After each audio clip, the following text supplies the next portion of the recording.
المؤمن، امن و امان دینے والا۔ جو شخص کسی خوف کے وقت 630 مرتبہ اس اسم مبارک کو پڑھے گا، انشاءاللہ ہر طرح کے خوف اور جانی و مالی نقصان سے محفوظ رہے گا۔ جو شخص اس اسم مبارک کو پڑھے یا لکھ کر پاس رکھے، اس کا ظاہر و باطن اللہ کی امان میں رہے گا۔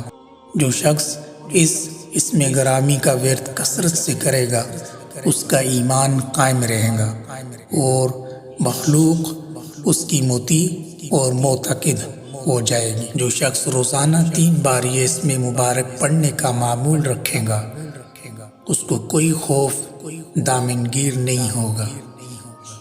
جو شخص خوف کی حالت میں ہو، یا سلام یا مؤمنوں کا ورد رکھے، خصوصاً مسافر اگر اس کا ورد رکھے گا تو اللہ تعالیٰ کی طرف سے امن و سلامتی نصیب ہوگی۔ جو شخص کسی خوف کے وقت اس اسم مبارک کو کثرت سے پڑھے گا، انشاءاللہ العزیز ہر طرح کے خوف اور نقصان سے محفوظ رہے گا۔